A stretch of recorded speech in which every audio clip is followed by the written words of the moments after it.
Hello everybody, Madam Skullbunny here with a very special presentation. The story you're about to hear is very true. It actually happened to me and my friends when we were in high school, so... I mean, if anyone's going to know if it's true or not, I'd be the one. Now, of course I've changed our names for privacy, and both of my friends involved have given me permission to write this and narrate it. They also gave me their recollections of the day, so that I can stay as true to the events as possible. We were in grade 10 when it happened. My one friend, Simon, had previously gotten me and our other friend, Dylan, interested in energy. Not like electrical energy, but the spiritual energy all living creatures have. We discovered that air is my element, water is Dylan's, and spirit is Simon's. In the year or so leading up to this event, the three of us had played around with our elemental energy, figuring out ways to channel it, things to do with it, all that stuff. I don't remember who bought the stones, but each of us had some kind of semi-precious stone related to our elements, and we were constantly charging those with our energy. Of course, it should come to no surprise that people who are interested in this kind of thing are also interested in, and believe wholeheartedly in, ghosts and spirits and whatnot.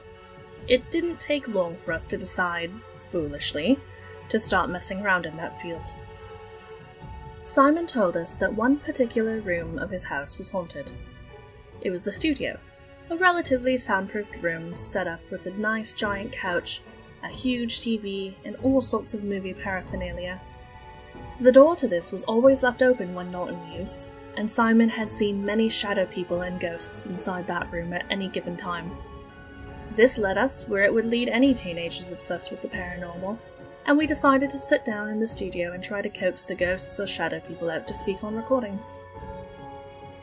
This was a regular thing we did, and we never got any kind of result aside from random annoying noise from construction outside, yet we pressed on. Mostly, all that happened was we scared the shit out of ourselves, sitting in the darkness and imagining the things that might lurk in it. There was one chair near the corner of the room, which, for whatever reason, always seemed to be shrouded in shadow, no matter how bright the room was.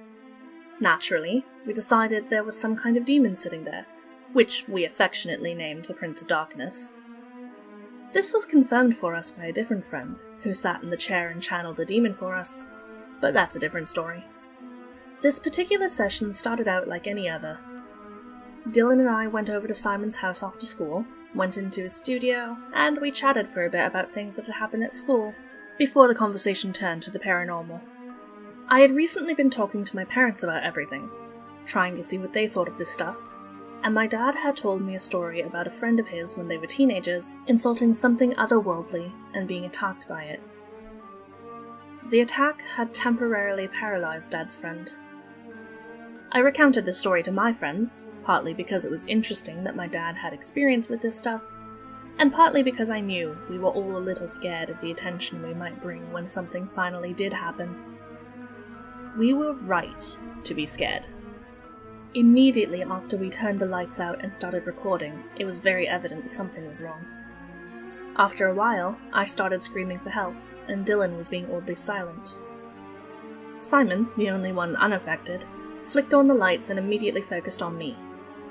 I was sitting in the corner chair, the throne of the Prince of Darkness.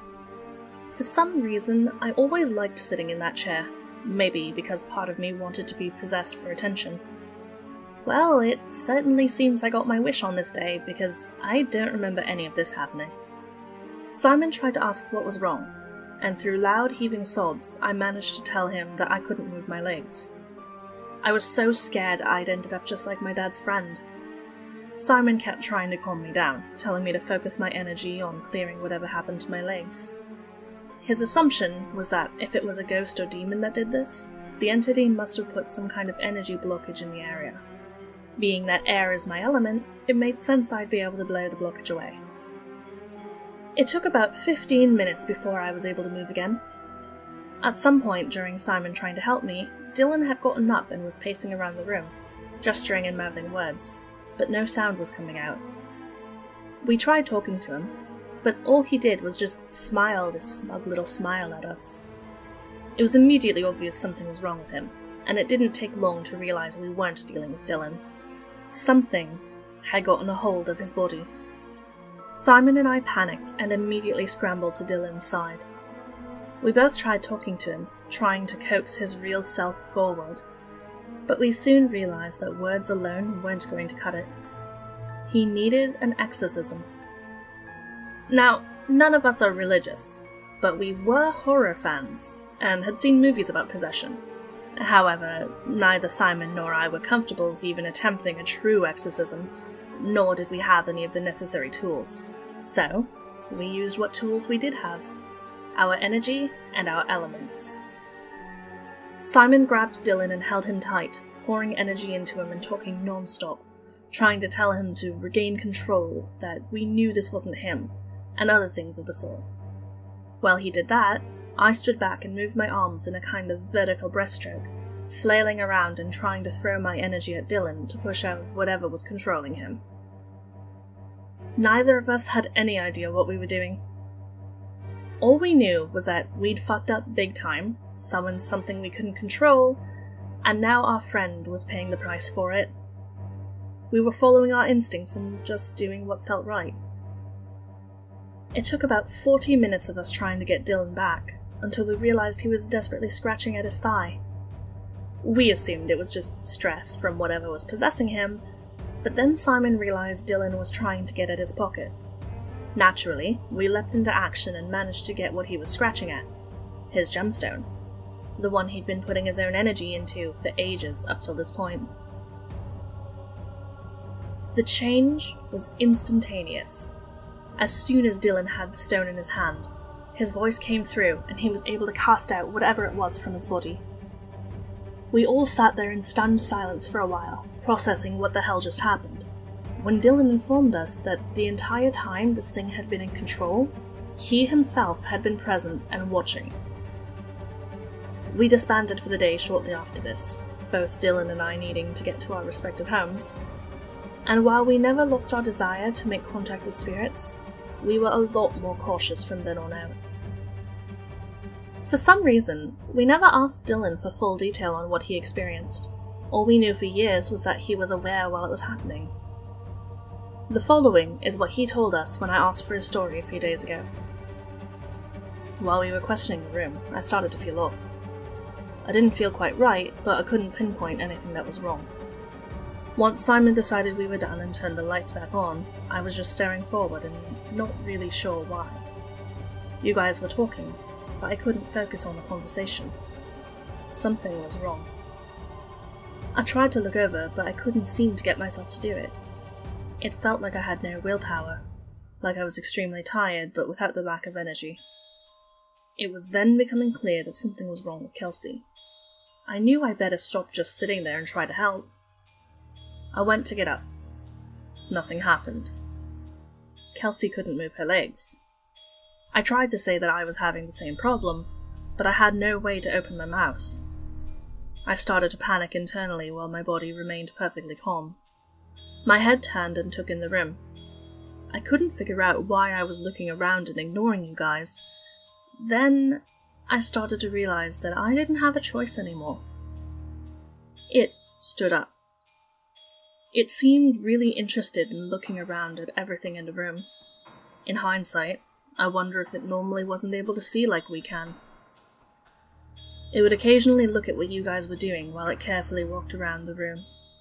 The footsteps were a little odd, with the leg being fully straightened out before each step. It put the toes down first, then slowly lowered the rest of the foot, making for very light and quiet steps. It kept flexing out my fingers as far as they would go. I felt every single movement. I was certainly still in my body. It didn't feel like I was watching a screen. My eyes were mine, I just couldn't move them. I was desperate to get either of you to notice. Neither of you were even looking at me. I wanted so badly to scream at you guys to pay attention, because it felt like there was no way you would still think it was me if you just looked. I would have cried if I could have. I felt so helpless. After what seemed like ages, Simon got Kelsey to stand up and stumble into a run forward. Simon was so relieved that Kelsey broke out of it, and you comforted each other. Eventually, Simon turned to me and said something. It only gave a smug smile in response. Simon didn't seem to catch on, and probably just thought I was being weird. He turned back to Kelsey and talked about the scary experience that had just occurred. It started to pay more attention to what you two were doing. I think it was amused or something, since it kept smiling in that smug way at what you said. Eventually, Simon tried to actually talk to me and started to question my weird behavior. It mouthed a few words in response. I don't know what it was trying to say. I think it might have been something condescending. After trying to talk to me a couple more times, Simon fully realized what had happened to me. He became pretty confrontational. It didn't seem to think much of him. He kept on trying to decipher what it was mouthing, but didn't seem to get it right, which seemed amusing. I'm not 100% sure it knew that it wasn't actually speaking. You guys started to talk about what you could possibly do to fix this, but you weren't very sure. I was so scared there wasn't anything that could be done when you decided to try funneling as much energy as possible into me. I remember Simon putting his hand on my forehead and it feeling really uncomfortable. Kelsey was behind me. I was trying as forcefully as I could to move. If I had control, it would have been enough energy to hurt myself considerably if I hit something. That's how hard I was trying. Despite everything, I managed to make small twitches in a few of my muscles. It wasn't much, but it was enough for you to realize that it was working, and you pushed more energy. I moved as much as I could. It started to get angry. It was hurling silent words at Simon while fighting me for control, which made my body movements more erratic. You guys kept pushing more and more energy, and Kelsey started flailing her arms. I was already getting worn out from how hard I was having to fight, and knew that I would need more energy than what you were giving me. That's when I remembered my stone. I had stored a ton of energy in it at this point, I just needed to get to it. I tried to reach into my pocket, but my movements were way too erratic to be able to do that precise of a task. I curled my fingers to try and push it up and out, and luckily my nails scratching on the denim made enough noise for you to realize what I was doing and pull it out for me. Once it was in my hand, I got the last push I needed and forced it out. I remember feeling lightheaded and out of breath. I think I might have cried, I don't really remember. I know I tried to talk about it afterward, but I don't know how much detail I actually gave. I do remember the tension was broken once we joked about Kelsey's flailing, calling it the windmill, and the laughing made things feel more okay. As I'm sure you can imagine, Dylan changed after that. Something that traumatic is sure to change anyone, but there's a part of me that wonders, did we actually succeed in freeing him?